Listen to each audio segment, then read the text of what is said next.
For those of you who don't know me, my name is Vanessa, and I've been teaching IELTS for about 5 or 6 years now. I'm Australian. I was born in Australia.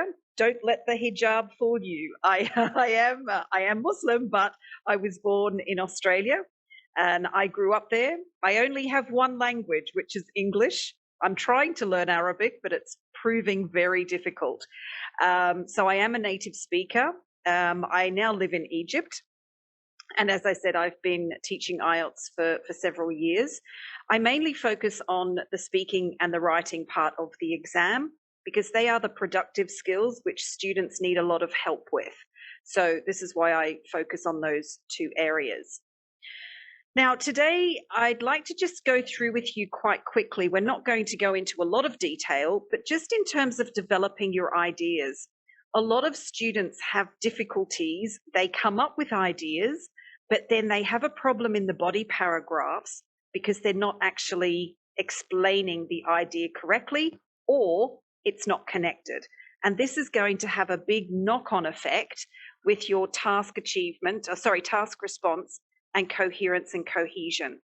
So you have to be very careful and pay close attention to how you actually develop your ideas. It's not as hard as what you might think.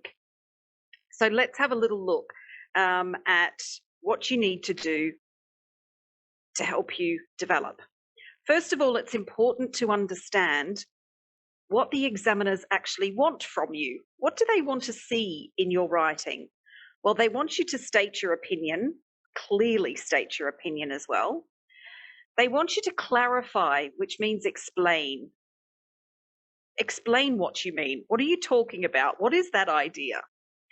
They want you to give reasons for that view and give examples to support and to emphasize any important points so that you're going to support that main idea through giving an example.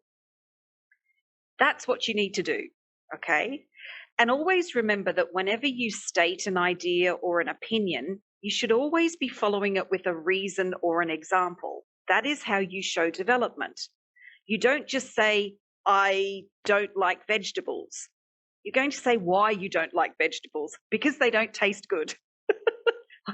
I should change that and say, I don't like green vegetables because they taste bland. They are flavorless unless they're covered in white sauce. So always give a reason or an example for your idea. Now, the first thing, once you have your ideas, because we're not looking at brainstorming today, we're only looking at, you've got your ideas, you've looked at the question, you've brainstormed, now you're actually coming to write the paragraphs. So the first thing that you need to do in your paragraph is to have a clear topic sentence. And this is another problem that students have when they are not providing a clear topic sentence, because it causes a problem with your coherence and cohesion. So we want to have a clear topic sentence. What is a topic sentence? Well, it tells the reader what information is going to come in the paragraph. It's like a headline, a newspaper headline, to give us a little hint of what is coming in the paragraph. And the band descriptors clearly state, if you want to get a 7 for coherence and cohesion, that you have to present a clear central topic within each paragraph. And the best way to have that clear central topic is to use a topic sentence. Your topic sentences don't need to be complicated. Keep them simple, okay? Keep them very simple and accurate. I love the word simple. We don't want our writing to be overcomplicated. The vast majority of students are not aiming for a band 9. However, they try to sound like, or they try to write like a band 9, and it doesn't work. So keep it simple and keep it accurate. Some very, very basic topic sentences could be, these are an example. There are many advantages to owning a home. So if the question is about owning or renting a home, this could be a topic sentence, a very basic but simple and accurate topic sentence to say that this paragraph is going to talk about advantages. Now, something that you need to be very aware of is if I have said many advantages in the topic sentence, then I need to be including more than one. I should be having two or more in the body paragraph because I've said there are many advantages. If I want to say that there is only one advantage, then I will say there is one main advantage or there is one advantage. Remember that if you do have 2 points in the body paragraph, 2 ideas in the body paragraph, you need to indicate that in the actual topic sentence. Don't start your topic sentence by saying the first reason is, and then later in that same body paragraph, you say, secondly, no, because that means you've got 2 ideas in the body paragraph, but you've only mentioned one in the topic sentence.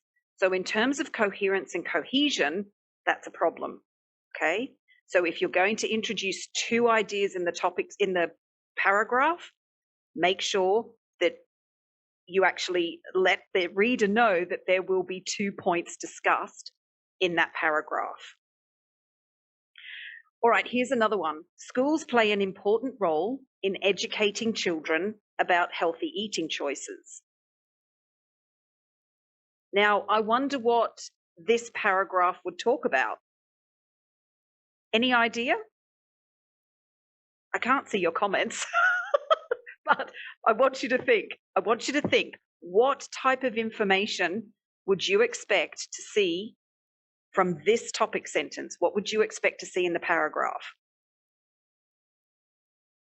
I would say that the paragraph would be talking about the role that schools play in educating children. I want to know, what role do they play? Okay. Looking at the last one, modern technology is one reason why family members communicate less. Again, I will ask you the question. Have a think about it. What information would you expect to see in this body paragraph if that was the topic sentence?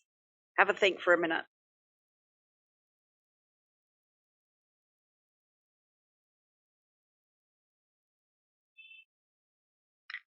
You'd want to read about why technology causes less communication between family members. That's what you would expect to read. Okay, so make your topic sentence very, very clear and accurate for what is coming in the paragraph. That is the first thing that you need to have in order to have a developed paragraph.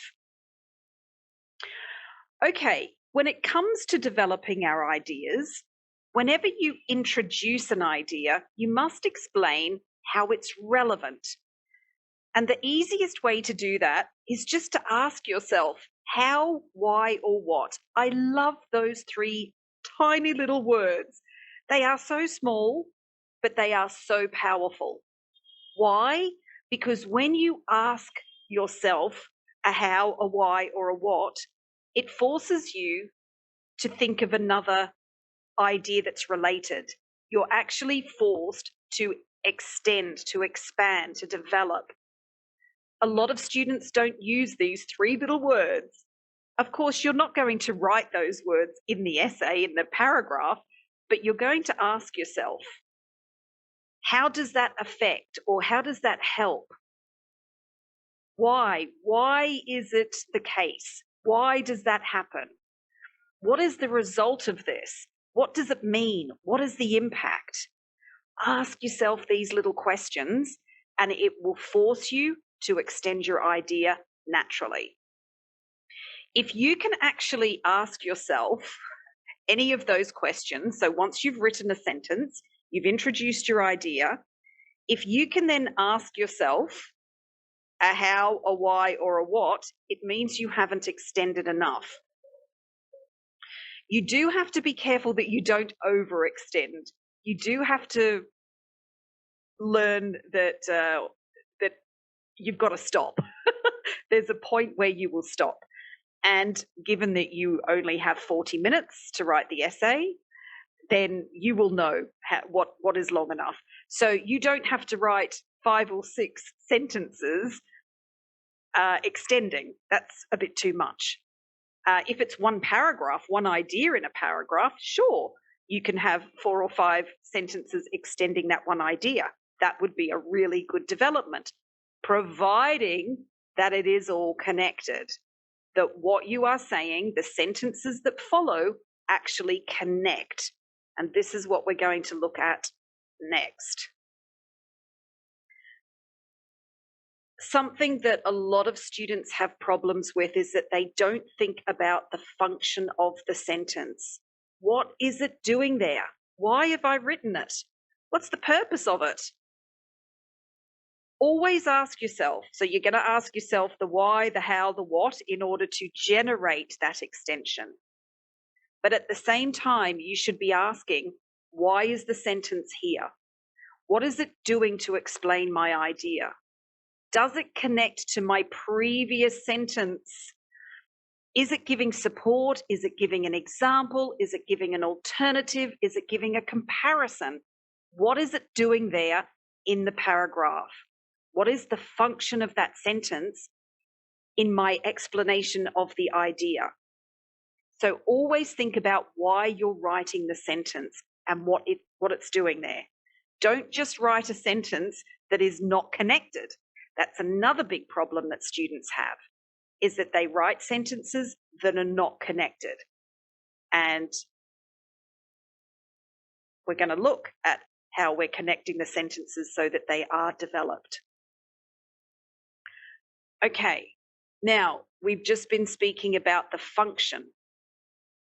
Let's have a look at a paragraph in terms of the function that each sentence has.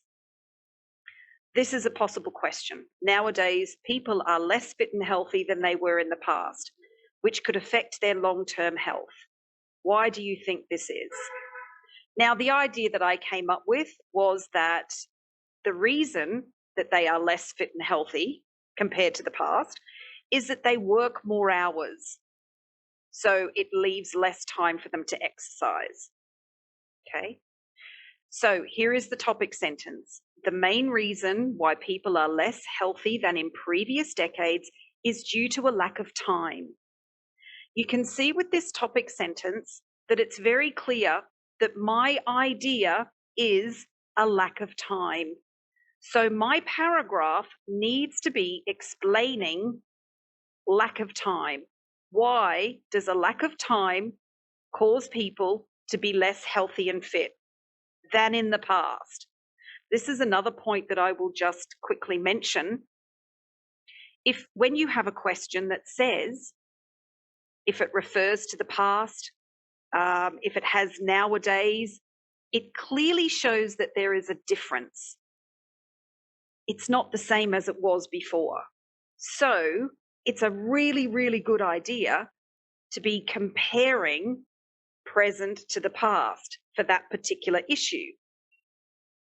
Because the question says that they are less fit and healthy than in the past. So I want to know what has changed from the past until now. What has changed that has made people less fit and healthy? So remember to think about that. When you have a question that does actually mention the past, you should be thinking about why is it different and then including that in your paragraph. Okay, it shows it's a good way of developing, and it also covers the point in the question that refers to the past. So remember, we're now going to look for an explanation of why a lack of time is causing people to be less healthy and fit. So here is my explanation, and I'm going to compare. Unlike in the past, when the standard working day was 7 to 8 hours and people dedicated time to their physical health, nowadays it has become extremely common to work an 8 to 12-hour day. Okay, good. But now I need to continue my explanation. I want to further explain the effects of that. The effects of what? The effects of working 8 to 12-hour days. On what? Just in general? No. Specifically, what is that effect on their health or their fitness? As a result, workers return home not only exhausted, but also with no energy or inclination. Inclination means desire or want. So, or inclination to play sport or even do a quick workout. So I've now said that because they work long hours, they don't have any energy or they don't want to work out. They don't want to look after their physical health in terms of fitness. Now I'm going to connect back to that topic sentence to tie it all in together. This has led to an increase in cases of diabetes and heart disease around the world, all because of less time to exercise. I hope that you can see that every sentence here has its own function. We've got the topic sentence. Then we've got the explaining and comparing to the past. How was it different? Further explaining the effects that it has, and then connecting back to the topic sentence, like I said, to tie it all in together. All right. So, not only should you be looking at the function of the sentence, you also need to be thinking about the vocabulary. If we have a look at the highlighted words here, you will see that there is a connection between each of them. Between each of the sentences, there is something that is connecting them together, and it's the vocabulary. We've got the same paragraph here, but let's have a look at the colours themselves of the colours of the vocabulary. The main reason why people are less healthy than in previous decades is due to a lack of time.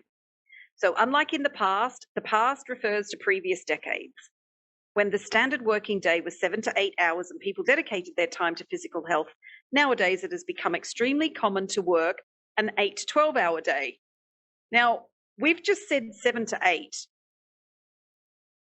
Now we've said 8 to 12. So therefore, that refers to a lack of time. Okay, I'm connecting back to this lack of time. I'm showing my explanation of lack of time with my specific details in the language that I'm using. As a result, workers return home not only exhausted, but also with no energy or inclination to play sport or even do a quick workout.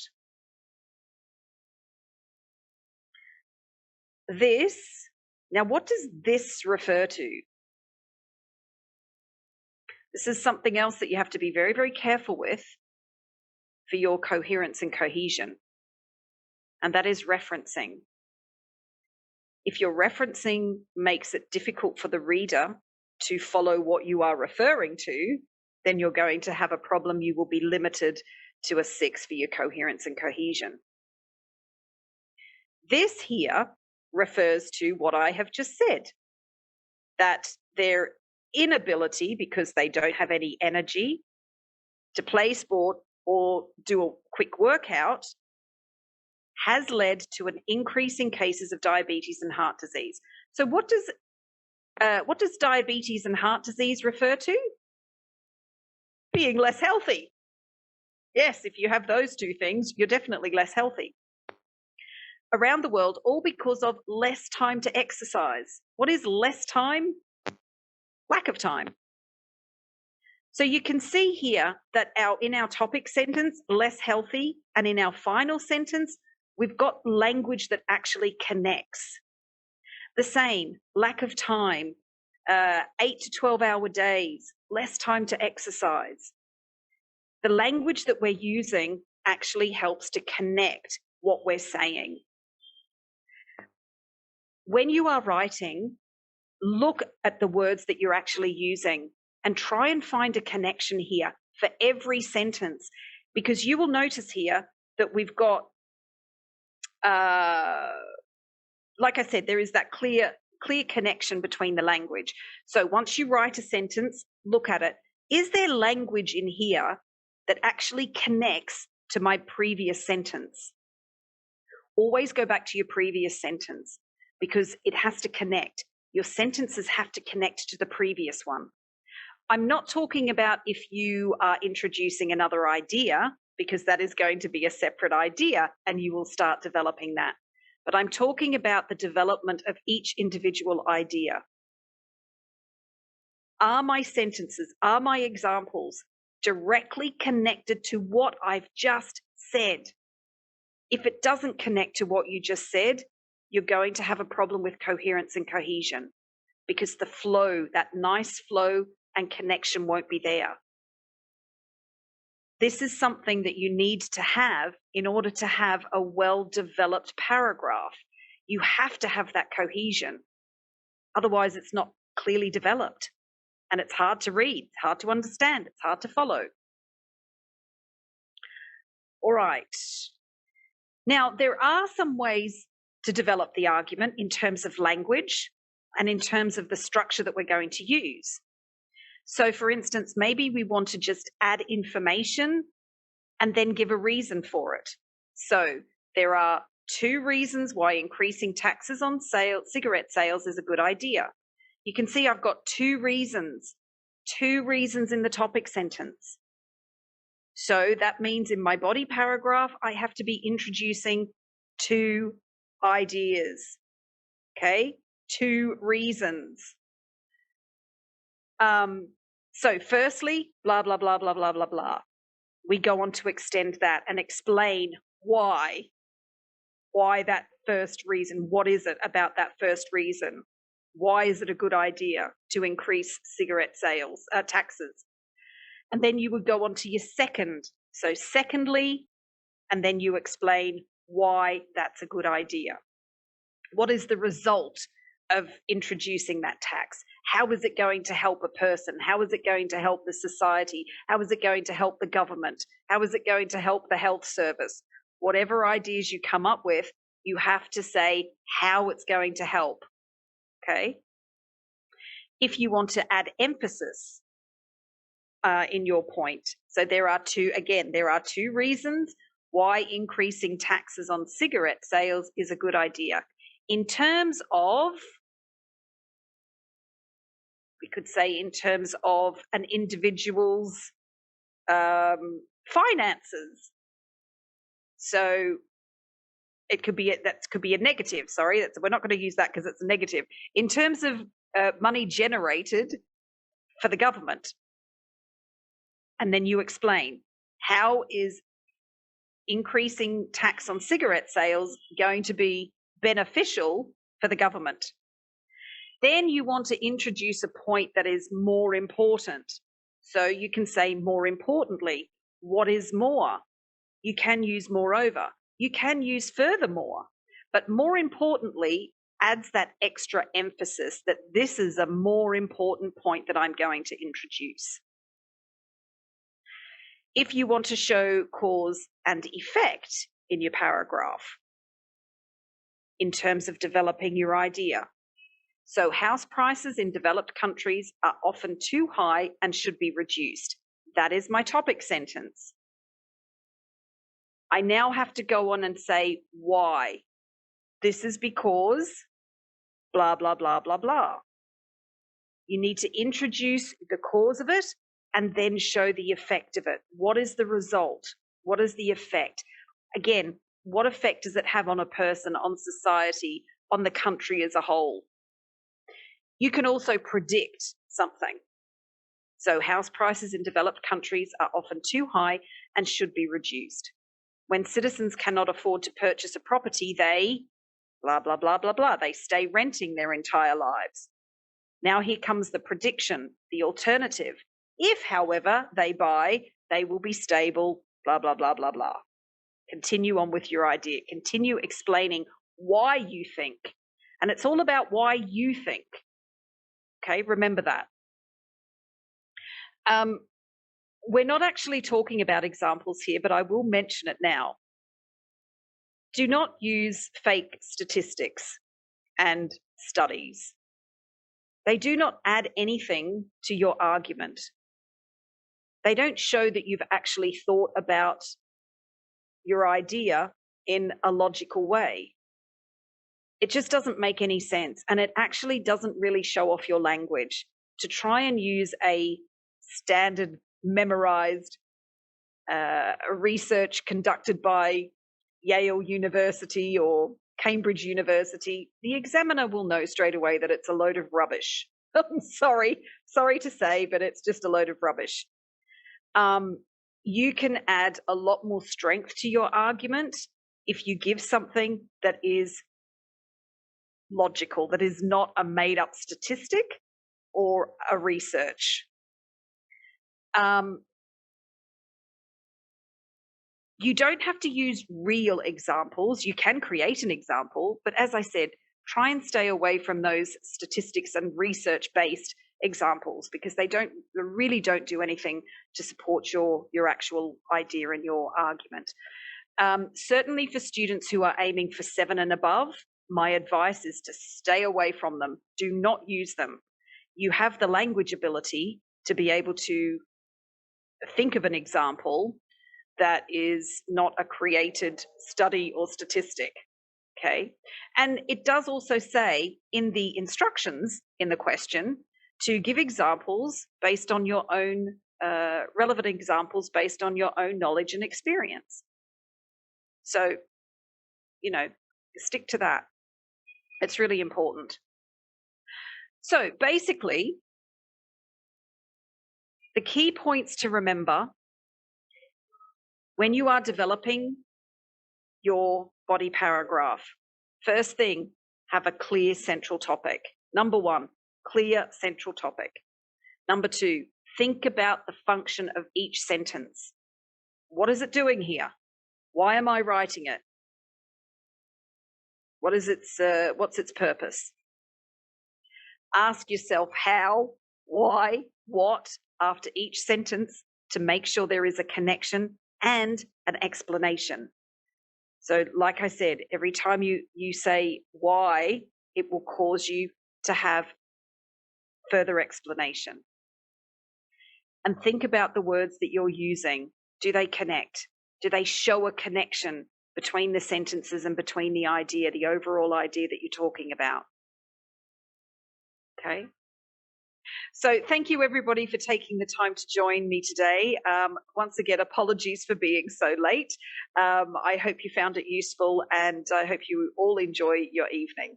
All right, take care.